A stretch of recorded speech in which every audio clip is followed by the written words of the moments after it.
बिस्मिल्लाहिर्रहमानिर्रहीम। अस्सलाम वालेकुम। मेरा नाम है ज़ीशान उस्मानी। पाकिस्तान के बहुत सारे मसाइल हैं, उसके अंदर एक मसला ये भी है कि हमारे पास यूथ की जो आबादी है बहुत ज़्यादा है।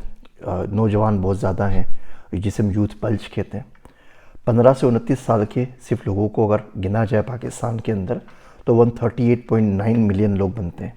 यानी 14 करोड़ लोग हमारे मुल्क में ऐसे मौजूद हैं 25 करोड़ की आबादी में से, जिनकी उम्र 15 से 29 साल के दरमियान है।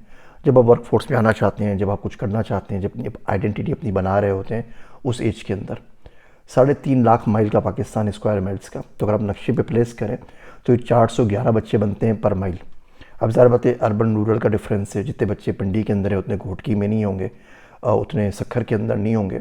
तो अगर आप अर्बन इलाकों की बात करें, रावलपिंडी, इस्लामाबाद, लाहौर, गुजरांवाला, गुजरात, सियालकोट, फैसलाबाद, कराची की, पेशावर की, कोयटा की, तकरीबन 2140 बच्चे 2140 बच्चे बनते हैं पर माइल। ये सारे के सारे बच्चे जो बैठे हुए हैं एक मील के अंदर 2000 से ऊपर, ये अनएजुकेटेड है, अनएम्प्लॉयड है, अनस्किल्ड है, अंडर एम्प्लॉयड है, अनप्रोफेशनल्स हैं और बहुत सारे मसले इनके साथ हैं। अब ज़ाहिर बात है इनको अपना घर चलाना है, इनको आगे जाके शादियां करनी है, इनको अपने बच्चे पैदा करने हैं, इन्हें बहुत सारे दूसरे काम करने हैं। तो गुजारा किस तरीके से होगा और क्या करेंगे? इतनी ज़्यादा मार्केट में लोकल जॉब्स ही नहीं है। पाकिस्तान में अपने प्रोग्राम्स देखे होंगे कि हम 10 लाख लोगों को डेटा साइंटिस्ट बना रहे हैं, 10 लाख लोगों को एआई इंजीनियर्स बना रहे हैं। पाकिस्तान के अंदर तो 1000 को हायर करने की गुंजाइश नहीं है। तो बच्चे क्या करेंगे? जिसके लिए हम बोलते हैं कि मुल्क से बाहर चले जाएँ, मुल्क से बाहर नहीं जा सकते तो फ्रीलांस पे काम कर लें, अपवर्क पे काम कर लें। लेकिन हर बंदे का अपना एक मिजाज होता है। हर बच्चा पढ़ाई नहीं कर पाता, उसके लिए मुश्किल होती है, उसको मैथ ही समझ में नहीं आती, उसको इतनी अच्छी अंग्रेज़ी नहीं आती, या उसके पास वसाइल ही नहीं होते। लम्स में जाएँ, फास में जाएँ, जीआईके में जाएँ, वो 40-40 लाख रुपए डिग्री करने के कहाँ से लेकर आए, और जिसके बाद भी उसको 15-20 हज़ार की जॉब भी ना मिल रही है, तो बच्चा क्या करे? तो कुछ किताबें ज़िंदगी में मैंने फरमाइश करके लिखवाई हैं। एक अमेज़ोन से बिज़नेस कैसे करें वो लिखवाई थी रमीज़ साहब से, कि अमेज़ोन के पाकिस्तान में बहुत सारे कोर्सेज़ हो रहे थे और बहुत लोग करवा रहे थे, और लोग अपने घर वालों का सोना बेच के और बाइक बेच के, पता नहीं क्या क्या बेच के वो कोर्स कर रहे थे और आखिर में मिल कुछ नहीं रहा था।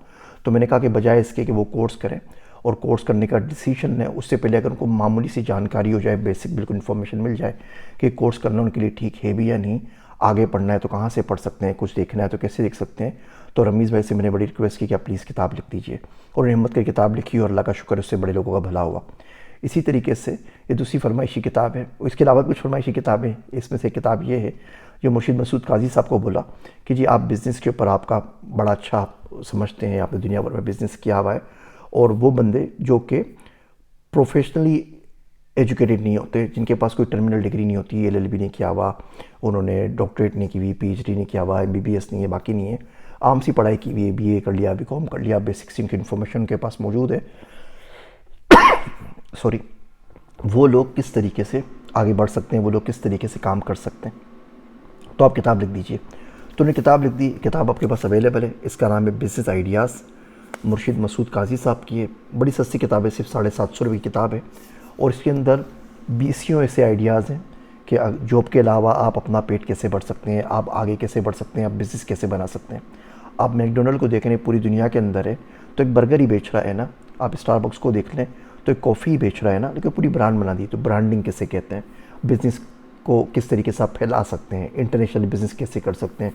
छोटी छोटी मिसालें जिनको देख के आप शायद हंसें कि जी आप तेल कैसे निकाल के बेच सकते हैं, मक्की कैसे बेच सकते हैं, चीकू कैसे बेच सकते हैं, फला चीज़ की काश कैसे कर सकते हैं, मूँगफलियाँ कैसे बेच सकते हैं। लेकिन तमाम बिज़नेस मौजूद हैं। पाकिस्तान में सबसे बड़ा एडवांटेज ये है कि दयानतदारी से कोई काम कर नहीं रहा। अभी ईद के ऊपर रावल लेक का चक्कर लगा तो वहाँ पे बहुत सारे बीसीओ फोटोग्राफ़र खड़े हुए थे और कहते तस्वीरें खिंचवा रहे, और ये बड़े बड़े उनके पास कैमरे थे। तो मैंने उनसे पूछा, मैंने बोला इस कैमरे का आप नाम बता दीजिए जो आपने उठाया हुआ है, मैं तस्वीर खिंचवा लूँगा, आपको पैसे भी दे दूँगा। 2-3 से सवाल पूछा, सबसे तो पूछने का टाइम नहीं था, लेकिन उनको उस कैमरे का नाम तक नहीं पता था। रेजोल्यूशन क्या होती है, तस्वीर कैसे खींचते हैं, कौन सी सेटिंग्स करनी है, कुछ नहीं पता। बस एक बड़ी सी मशीन उनके हाथ में, बटन दबा रहे हैं। आप सेब वाले के पास चले जाइए, उससे पूछ लीजिए सेब कौन सा है, दुनिया में सेब की कितनी किस्में होती हैं, आप बता दीजिए आप कौन सा वाला सेब बेच रहे हैं और कहाँ से आया है, उसको कोई आइडिया नहीं होगा। आम बेचने वाले को आम का नहीं पता, मूँगफली बेचने वाले को मूँगफली का नहीं पता, जो रंग कर रहा है कलर में घर में आके आपके, उसको रंग के बारे में कोई जानकारी नहीं है। जो बड़ा ही है उसको लकड़ी के बारे में कोई जानकारी नहीं है, और जिसको भी जो चाहे एक लकड़ी बोल के आपको दीड़ की और शीशम की लकड़ी बोल रहा होगा, उसको ये तक नहीं पता होगा कि ये लकड़ी किस चीज़ की बनी हुई है। तो आप कोई भी काम करते हैं, अगर उसको आप सीख लेते हैं ना, तो यकीन जानिए पूरी दुनिया आपके लिए। अब वो काम क्या हो, लोग बोलते हैं आइडियाज़ ही नहीं है, मुझे समझ में नहीं आ रहा मैं क्या करूँ। तो अगर आप बोलते हैं कि जी मैं इस स्टेज पे हूँ कि मुझे समझ में नहीं आ रहा मैं क्या करूँ, तो इस किताब को पढ़ लीजिए। इससे अच्छी किताब इतनी आसान अल्फाज में शायद ही आपको कोई इसके ऊपर मिले। और मैं इसलिए आपको किताब नहीं बता रहा कि मैं इसको बेचना चाह रहा हूँ, ये मैंने खुद फरमाइश पे लिखवाई है, क्योंकि मैंने खुद सीखने का मुझे मौका मिला। वैल्यू एडिशन किसे कहते हैं, इसके बारे में इतनी ज़्यादा मुझे जानकारी नहीं थी। मुशी साहब से मिलना शुरू हुआ, 2-3 साल के अंदर पता लगा। अब पाकिस्तान एक ज़रूरी मुल्क है, हम दुनिया के तीसरे बड़े प्रोड्यूसर हैं मिल्क के। दूध हमारे पास इतना ज़्यादा प्रोड्यूस होता है, उसके बावजूद हम $1.25 बिलियन की डेयरी प्रोडक्ट्स जो होते हैं वो इंपोर्ट कर लेते हैं। पाकिस्तान 30 अरब की जिंजर, जिसको क्या कहते हैं अदरक, इंपोर्ट करता है बाहर मुल्कों से। अब अदरक को आप जहाँ चाहे फेंक दें वहाँ पे उग जाती है। तो आपके लिए कितना मुश्किल है कि आप अदरक का फॉर्म लगा लीजिए। कोई मेहनत नहीं करनी, कोई हल चलाने नहीं है, कोई काश्तकारी नहीं करनी है, बहुत सिंपल तरीके से कर सकते हैं। इसके बावजूद हम 30 अरब की अदरक मंगवा रहे होते हैं। 2 अरब की हम लोग चाय पी जाते हैं, 2.5 लाख टन चाय हम लोग पी रहे होते हैं। तकरीबन $1 बिलियन से ऊपर की चाय पी रहे होते हैं। आप गूगल पे आके टाइप कीजिए पाकिस्तान की मेजर इंपोर्ट्स क्या है, वो तमाम की तमाम जो मेजर इंपोर्ट्स है उस पर काम कर लीजिए। ईरान की आप जितनी चाय बुराइयाँ कर लें, जो चाय बोल लीजिए, ईरान अपने मुल्क में ट्रक से लेके सुई तक सारी चीज़ें खुद बना रहा है। डॉलर की डिवैल्यूएशन भी सब कुछ खुद बना तो रहा है। पाकिस्तान में कोविड के अंदर बच्चों की जो स्ट्रॉलर होती है, वॉकर्स, वो मिलना बंद हो गई थी बिकॉज वो चाइना से आती है। छोटी छोटी चीज़ें भी जो है वो हम खुद नहीं बना पाते। तो वैल्यू एडिशन किसे कहते हैं, अब वैल्यू एडिशन कैसे कर सकते हैं, कैसे काम कर सकते हैं, वो कर लीजिए। मुझे इसी तरह याद है जब पीएचडी मेरा पूरा होने वाला था, 2009 में किया, तो 2008 के आखिर में शायद नवंबर में वो मेलकम ग्लेडवेल की बुक आई थी आउटलायर्स, तो मेरे एडवाइज़र ने पढ़ने के लिए दे दी। उसमें रूल लिखा हुआ था कि किसी भी चीज़ के ऊपर आप 10,000 घंटे लगा दीजिए। 10,000 घंटे लगाएंगे तो वो चीज़ आपको समझ में आ जाएगी, आप उसको कर सकते हैं।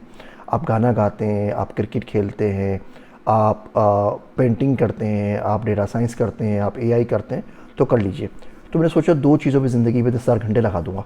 एक तो डेटा साइंस के ऊपर वो लगा दिए, और दूसरा फिर एआई के ऊपर, तो एआई पे भी नहीं लगे, एआई पे 8,500 घंटों के ऊपर 1,500 घंटा भी बाकी रहता है। और दूसरा मैंने सोचा कि दुआ के ऊपर लगा दूँ, ताकि दुआ तो कम से कम मांगने आए ना। वो मेरा दोस्त अब्दुल्ला है ना, उसने कहा यार दुआ मांगते हैं मिलके। मैं कहा चल तू मेरे साथ है, मिलके दुआ मांगा करते हैं। 27 साल लगते हैं आपको, अगर आप रोज़ का 1 घंटा लगाएं तो 10,000 घंटे पूरे करने में। 2 घंटे लगाएं तो 14 साल, 4 घंटे लगाएं तो 7 साल। पीएचडी में लोग 8-8 घंटे पढ़ रहे होते हैं, यही काम कर रहे होते हैं। तो कोशिश करें, मेहनत करें, 6-7 साल में हो जाता है। वो अब्दुल्ला के साथ 6-7 साल में दुआ पे तो लगा ली। मैं कहा एक चीज़ तो कम से कम आए ना। फिर डेटा साइंस के ऊपर लगा लिए, दोनों काम हो गए। तो इस बुक के अंदर आप आइडियाज़ को पढ़ें और उन आइडियाज़ के ऊपर ही 10,000 घंटे लगा दीजिए। यकीन जानिए खुद भी भूखे नहीं मरेंगे, 2-2,500 लोगों को रोज़गार दे सकेंगे, काम दे सकेंगे। पाकिस्तान के अंदर तमीज़ से काम बहुत बहुत कम लोग कर रहे हैं, और इस फील्ड में, किसी भी फील्ड में आप चले जाएँ, आप कैनबीज़ में चले जाएँ, सीबीडी के अंदर चले जाएँ, आप फलों के अंदर चले जाइए, आप वेजिटेबल की इंपोर्ट एक्सपोर्ट में चले जाइए, लोकली बांट दीजिए भैया, छोड़ दीजिए। 25 करोड़ लोग हमारे पास है, लोकल इतनी ज़्यादा खपत है कि बाहर का सोचने के लिए तो आपको 200-250 लोग अपने जैसे और मिलाने पड़ेंगे। तो अगर बिज़नेस करना है और जॉब से आपका मसला हल नहीं हो रहा, या जॉब भी कर रहे हैं और कुछ एक्स्ट्रा पैसे आपके पास है और आप चाहते हैं किस बिज़नेस पे काम किया जाए, बिज़नेस आइडियाज़ किसे कहते हैं, ब्रांडिंग किसे कहते हैं, इंटरनेशनल मार्केट में काम कैसे हो रहा है, तो इसका लिंक दे रहा हूँ, इस किताब को ऑर्डर कर लीजिए। और उम्मीद करता हूँ इससे आप बहुत कुछ सीख सकेंगे। अगर आपने तमाम चीज़ें सीख ली हैं तो इस किताब को किसी बच्चे को गिफ्ट कर दीजिए जो माली तौर पे परेशान हो, और उम्मीद करता हूँ उसका कोई ना कोई रिस्क हलाल का सबब बन सकेगा। मेरे वास्ते दुआ कीजिएगा। आजकल तबीयत बड़ी नासाज है। मैं हूँ आप सबका ज़ीशान उस्मानी।